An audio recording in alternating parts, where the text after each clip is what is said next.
It's not easy. People have to know that you are not inadequate. It's going to take, you got what it takes. One of my favorite sayings, you got what it takes. It's going to take everything you got, though. Like point blank, it's going to take everything you got. If you don't want to give everything you got, then go and get a comfortable check and chill. If you jump in this entrepreneurship journey, it is going to take every ounce of you. You're going to have to be pushed, prodded. It's going to try to break you. You're going to cry. You're going to want to probably commit suicide. I'm just giving you the facts. You know what I'm saying? These are the things, so because most people are going through these emotions. So it's like you hear somebody who started a business from $900 and did over $100 million in revenue. You wouldn't think I'd be saying this, but it's the truth. Like, it's not easy. Welcome to the I Am Worthy podcast, where we don't believe in choosing between this or that, but instead we are worthy of it all. I am your host, Brittany Noel, and despite being a licensed therapist, I know better than anybody what it's like to struggle with the doubt and fears behind the pursuit of your success in life, love, and your purpose. So join me as I uncover the secrets to becoming unapologetically worthy so that you can have, do, and be all things. Welcome back to the I Am Worthy podcast. I am your host, Brittany Noel, and I am so excited to be here on our second episode of our first season to continue the conversation of what it means to become worthy in all areas of our lives so that we can achieve the things that we know that we are worthy of. And today is going to be another Gladiator episode. I have an amazing human being coming on the show today. This is someone who has inspired me in my own journey of really realizing that I am worthy of success in my business. I am worthy of success as a businesswoman, and I possess everything that I need to be successful. But if you have been struggling to believe that entrepreneurship is for you, or that you can build the dream that you see in your head, or even that you're worthy of the dream that you see, this episode is for you, because today's Gladiator is going to show you exactly what it means to start from nothing, to take a little bit and end up with a lot. And I don't know about y'all, but I need that right about now. So join me in welcoming today's podcast guest, Mr. Warren Broadnax. Welcome to the show, Mr. Broadnax. Thank you for having me. No problem. I'm so excited to have you on the show. I've been following you on Instagram for a while now. And was it maybe before the pandemic where you started doing like this whole video series of just motivational videos I think it was every week, was it? It was every day. Every day, yeah. 2019, I did 95 days straight. I just, in addition to She's Happy Hair, I'm the co-founder and CEO of Happy Me Tea, as well as the She's Happy Foundation. So I was kind of starting to branch out on my speaker platform as well as author platform. And once I kind of when it seeked help, they was like, hey, you should just show people what it's like, you know, to kind of do what you do. And I thought that was the best way. So we dropped videos every single day for the first 95 days of 2019. So I'll be dropping them again in real time from January 1st, I think, until like April. I'll do it again, just re-releasing those same videos again starting next week. Oh, yeah. So they were definitely motivating, and it caught my attention just because I think definitely seeing your day-to-day and seeing how hectic things can be and hearing you say, okay, it's not going to be easy. And I think your hashtag is nobody said it was going to be easy. And it's like, you know what, you're right. You're absolutely right. And I started I opened my event space in 2019. And so you were speaking exactly to everything I was going through as I'm trying to start a new business venture. Never having done it before. And it's like, okay, this is difficult. This is hard. And so, yeah, I was definitely loving your videos. So thank you for that. And I know that when you release them again, it's going to be awesome. Thank you for watching. So I know a little bit about your background, but for the people who don't follow you on Instagram, or they, you know, this is their first introduction to you, tell them about your journey on how you became the co-owner of She's Happy Hair. Well, me and Marcus Boss, we started She's Happy Hair in 2012. At that time, I was a Houston firefighter, and always wanted to be an entrepreneur at heart. Always wanted to find a way. I had wrote out a few business plans myself, not traditional business plans, but just plans I had thought out that I was like, I knew this would work. But I was broke, and you know, you don't have any funds. That's always, you know, you Black, you don't have any access to capital. Nobody wanted to invest in me. I couldn't go get capital. So I just had to wait. And one day Marcus called me while I was at the fire station working an extra shift, because that was kind of like my second job at that time, working extra shifts at the fire station. And he called me one day randomly and was like, man, I got an idea. And I was like, man, what you got? And he was like, man, we should sell some hair. So I was like, man, you crazy. Like, what are you talking about? Like, man, get off my phone. Like, you tripping. Like, get out of here, bro. Like, everybody got a friend that calls them crazy ideas. Mm-hmm. But he explained that he knew some people that made $4,000 in a weekend. So at that point, he had my attention, because I was working 24 hours at the fire station for $225. So, you know, you can only make, in 48 hours, you can only make $400 at the fire station, and you could die. So I definitely thought about that $4,000 a weekend in his hair. So I kind of told him, like, all right, man, let me like think about it for a little bit.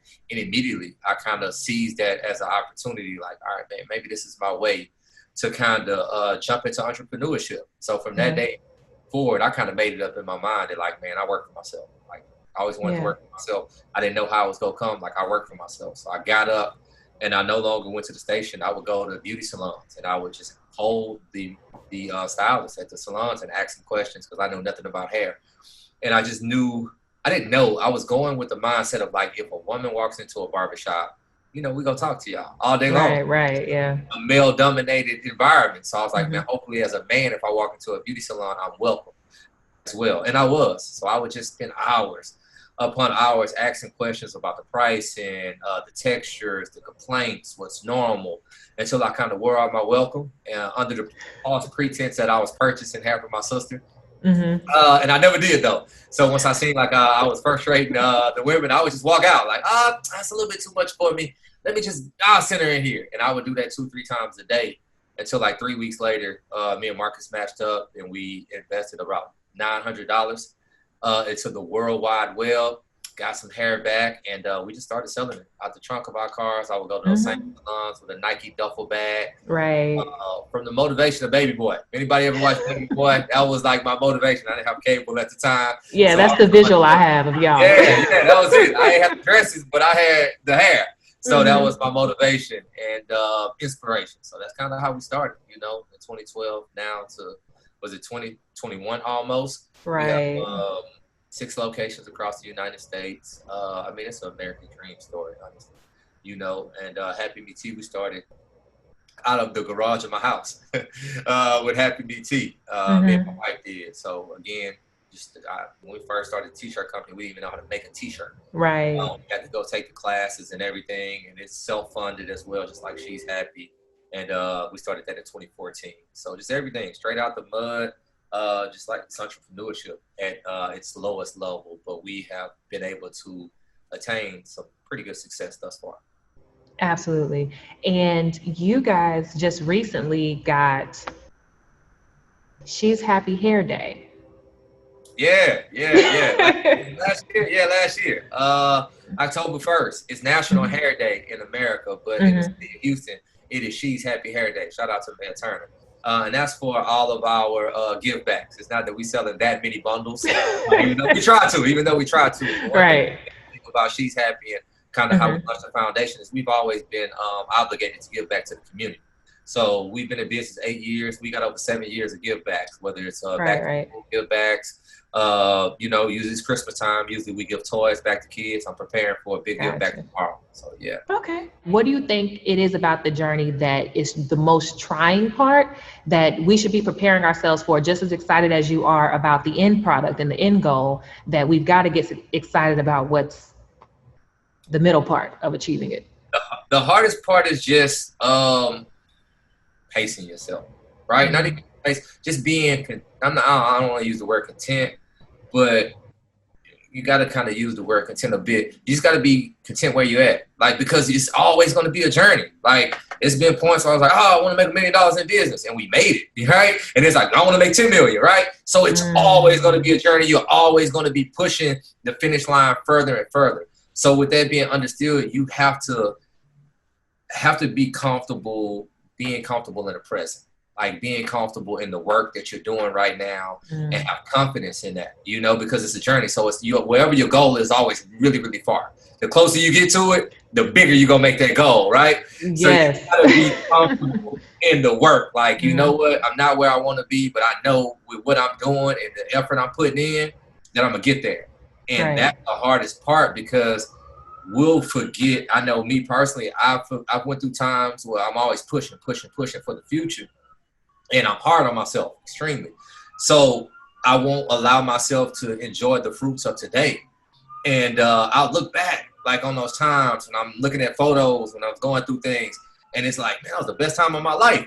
But I did not allow myself to enjoy it because I was so focused on what I would be at now, right? So just understanding and appreciating where you are today. And I just find a lot of comfortability in just like the work I'm putting in. I just know like I can't go as hard as I'm going. So I'm comfortable. When I tell you that is such a huge nugget that you just said, because I'm very goal oriented, goal driven, and it is so easy to just accomplish something and be like, okay, what's next? All right, on to the next. And it's like constantly running. And I hit a point. I think the pandemic of 2020 was amazing for me because it forced me to actually stop and get still, and was like, okay, so let's revisit these goals because it's not going to be what you thought it was. But it taught me, and the lesson came in my frustration. I was so frustrated at the fact that I could not keep running, like mad. Right. And, you know, as a therapist, I sit down and analyze everything. So I'm like, okay, so why are you upset? And it was because I'm so used to always chasing the target. And I had to have a very transparent conversation with myself that you can chase the target, but you also have to live life.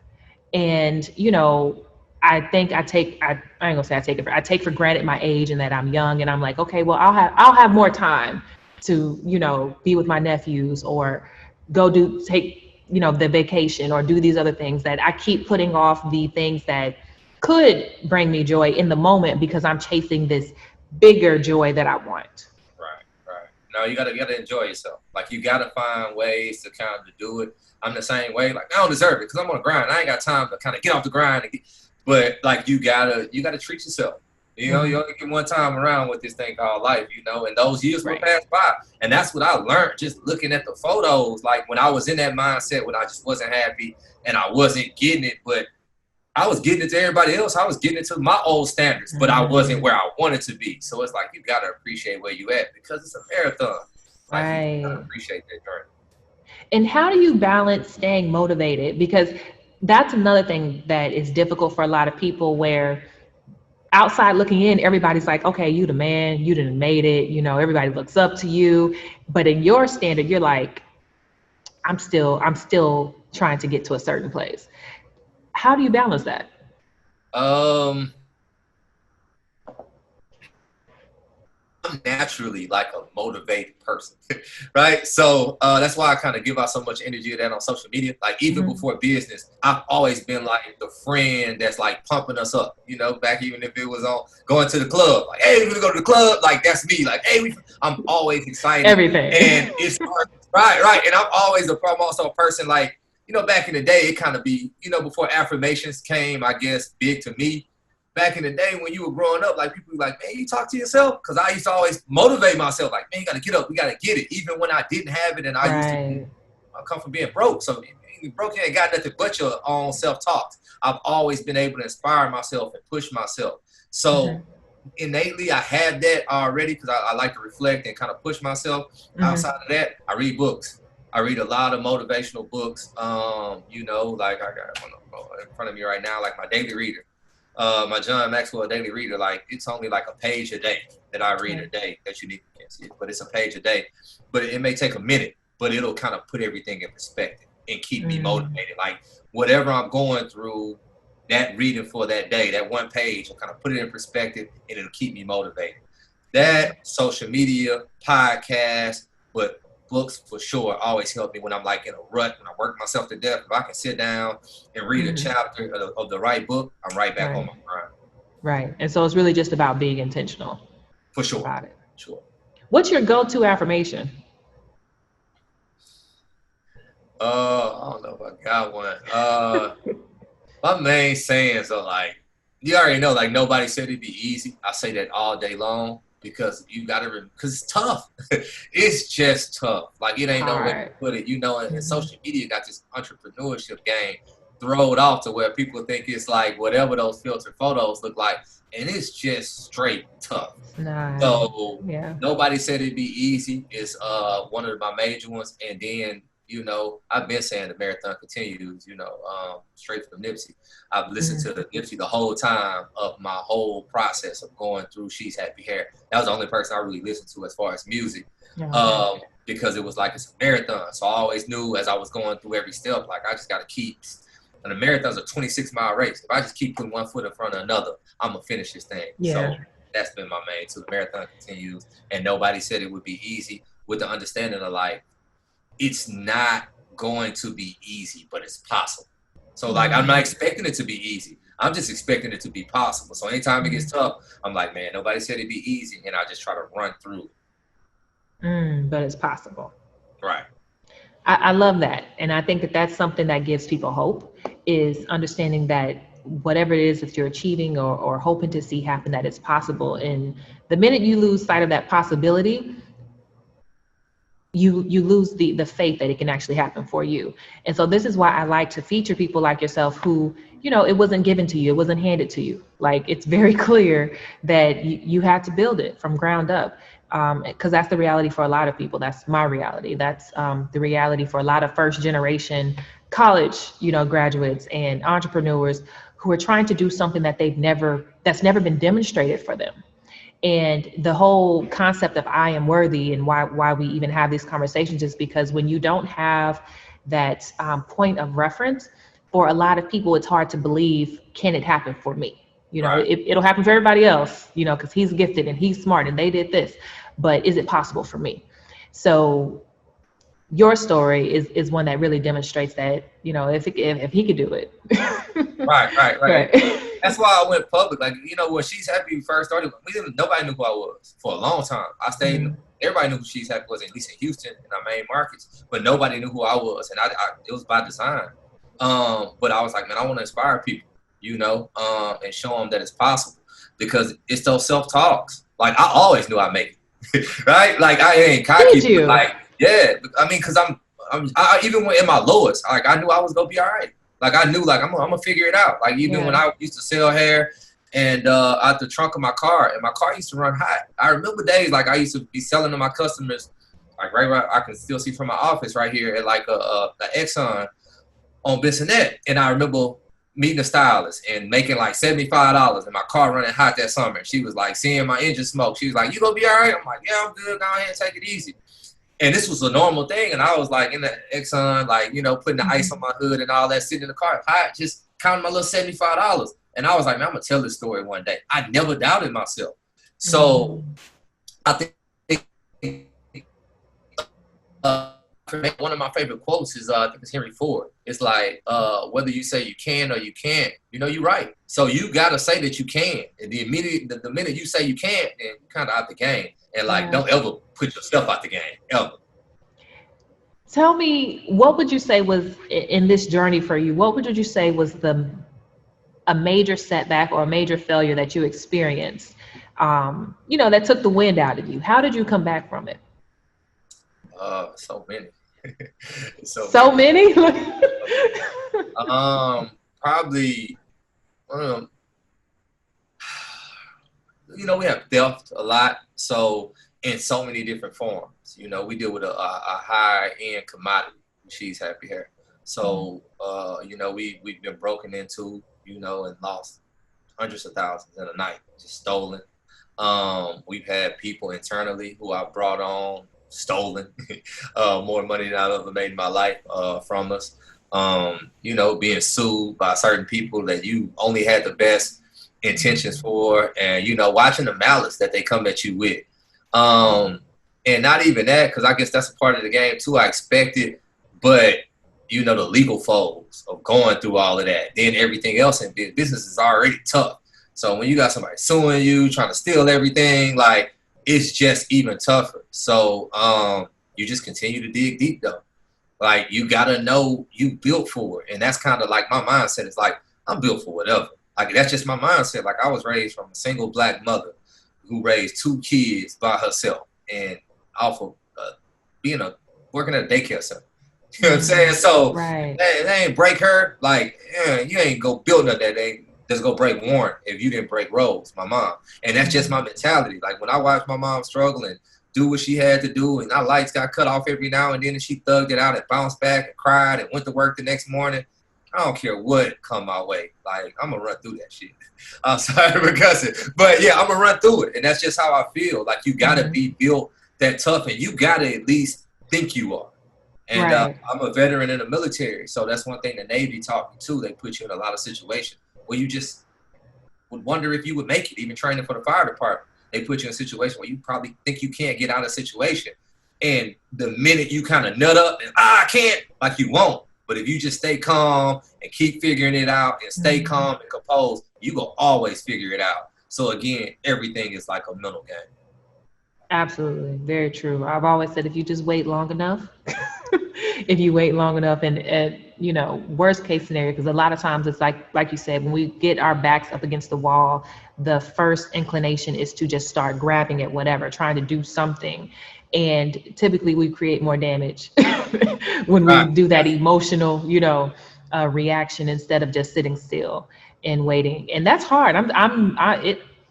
I'm a therapist, and it's difficult for me to sit still because I'm like, okay, we got to fix it. We got to fix it. We got to fix it. And entrepreneurship is teaching me that you have to sit down and be still sometimes and wait for things to unfold, so that you're clear about what the next move should be strategically and not emotionally. Right. And that's a huge disconnect. Just being more strategic from old Warren to now. Like, everything is strategic. You have to refine ways, and you got to be intentional about finding ways to remove your emotions, because Black people, we emotional beings. Like, we truly are. So in business, like, I'm not gonna say it's no place for your emotions, because you do have to be very empathetic to everybody's situation. But you got to remove your emotions from any type of business decision, because you'll lose in the long run. You'll lose in the long run if you keep letting your emotions run your business. Yes. When I tell you, opening the exception, which is my venue space, my friends laugh at me now because one of my good friends, her husband is also a veteran, and he kept telling me, he was like, Brittany, you need to handle these contractors a certain way. And I'm like, I got it. Don't worry. I got it. And sure enough, me and the contractor, we fell out. He didn't finish the work, but I had already paid him. Like, it was, yes. I know. You learn, right? It's a lesson. Learn. When I tell you, I was shaking. And so everybody I had to deal with after that, and being a woman trying to do renovations, I learned, I was like, so they literally walk in here with the mindset to take advantage of you. Like, this is what people do? Yeah, right. You gotta understand the business. Yeah. It was a huge shift for me where I had to say, okay, I'm going to take my therapist hat, I'm taking off my compassion hat, and when I come in here, I have to deal with you a certain type of way that may be outside of my normal self, because I know that if I give you too much leeway, it's not gonna go in my favor. And so, that was a huge shift for me, just being clear about and really being vocal about what I need, what I want, what my expectations are, and being unapologetic about it. And that may be more of a woman thing, but I think sometimes, we want to make sure we say it in a certain way. And I was like, especially this last year, I was like, no, we're done with that. This is what it's going to be. Either you can meet the need or you cannot. Because I realize in business, every mistake comes with a price tag. And I'm like, I can't. No. Yes, it does. And how do you deal with those failures? I think make a big difference in business too. You got to really understand to look at failures as lessons, because you fail so frequently. So if you continue to be hard on yourself with failures, and if you don't handle them very well, you will become consumed and quit. So you got to kind of find that lesson and find that, all right, I'm gonna keep failing, but I ain't gonna make the same mistake twice, right? You learn. I'm gonna learn to say no. I'm gonna learn to come in here with what I need from the table. Where's my whips, right? Coming in, what's in it for me off the rip? And if you don't have that, then get away from it, right? Yeah, you definitely gotta learn those things. Yeah. It's been fun. It has been fun. But yeah, I definitely think how you bounce back from failure really is going to either sit you down permanently, or it's going to give you your next gust of wind to keep moving forward. What do you think one of the most common myths are that people have when they enter the journey of entrepreneurship? What do you think some of the incongruent beliefs? I don't know why that was the way I wanted to explain that. I got you, Drew. A few of them. Number one, the people around you gonna support you. That's one. Like, you know what I'm saying? You got this great idea and you see it because you got the vision. I'm a visionary, right? And everybody's gonna buy into my vision. All my friends, my circle of love, they're gonna support me. No, they not. They not. Don't expect them to. They are not. That's number one. It's like, don't even expect the people around you to support you. I think we all end up losing friendships and like feeling some type of way, expecting that support. But you got to understand, like, people go look at you the same way you probably look at them sometimes. And, you know, sometimes we look at people, we kind of remember some of their thoughts and flaws. So it's like, if you got this great plan and you're going to be this great CEO, like, girl, your credit ain't straight. Like, you know what I'm saying? Like, that's the way they're going to be looking at you. Like, you know, girl, you trying to sell the what? Nah, girl, you ain't even good at that. So don't even understand that they're not going to support you off the rip, and go seek strangers. Like, go seek strangers. Tell people all the time, like, if you don't know me from a can of paint, I walk up and say, how you doing? I'm Warren. I fly airplanes. You better believe I'm a pilot. Like, you're going to believe I'm a pilot rather than me going and telling my immediate circle, like, I'm a pilot. They going to argue me to death. The other person, like, oh, wow, that's cool. So how long you been flying? So you got to go with that mentality. That's number one. Number two is that you go get rich quick in entrepreneurship. Like, you know, a lot of people kind of create the entrepreneurship as a need or like a second income and think that it's going to like dictate or take over their main income in 3 months. And then I'm going to be getting paid for this bit. Like, that is not going to work that way. It is not. Like, you have to invest in your business and invest in your business and develop your business and develop yourself. It is a long process. You probably won't get paid for like the first couple of years. That's just, that'll probably like 1,000%. If you do get some type of check within those first 5 years, congratulations. I tell people, like, the IRS give you like 3 years to fail in business. They give you 3 years, you can take losses on your tax return. So if Uncle Sam gonna give you 3, you probably need 6. So come into it with the mindset of just building a business. A lot of people think like, all right, I'm making this much money. As soon as my business start making this, I'm gonna quit my job and go over here. It's like, it does not work like that. You gotta understand, you climbing up an uphill battle and you fighting gravity, right? You fighting gravity. It'll be a process. So those are my main two. And the third one I always get from people is like, well, I ain't got no capital. What am I supposed to do? Because I don't got no money. I got these great ideas. I want to get started. Start where you at. Like, stop worrying about what you don't got and do whatever you do have. Utilize every resource you do have, because all of our problems, especially as African Americans in America, we just don't have access to capital. I tell people, I started a multi-million-dollar business off $900. I utilized everything I had. Before I was able to run TV and radio ads, I was posting on Craigslist. Right. You know what I'm saying? I was getting in my car and driving to the beauty salon and opening my mouth and running into people for free. Like, you have to be that fearless and just not get consumed with all the resources you don't have and maximize everything you do have. For me, it's having a lot of things going on at one time. And I don't have a team. I don't have, people to put things off on. And so I know 2021, that's one of my goals, is to start adding people, which is difficult because how do you trust other people with your vision? Right. That's tough. Well, I think they gotta earn it. They gotta earn it. I think a lot of times too, a lot of people starting off, they got that vision, like, you kind of know your circle. So it's like, oh, my homegirl Keisha, she good at this, so she go do that for me. Oh, he good at this, he go do that for you. Hey, if they ain't bought into your vision, if they ain't asking you questions, then don't give it to them. Because you trusting them and you setting yourself up for failure. Like, you should trust the people who are worthy of it. And if they not worthy of it, do it yourself. Because it's going to get done. It may be a bit more overwhelming for you, but it's going to get done the right way. But if you just kind of trust people and keep trying to push it onto them and give them, like, hey, give them more opportunity to fail you, then you just gonna set yourself up for failure. Like, so make sure that they earn it. That's how I kind of know who to keep around me, is who I feel like deserve to be around.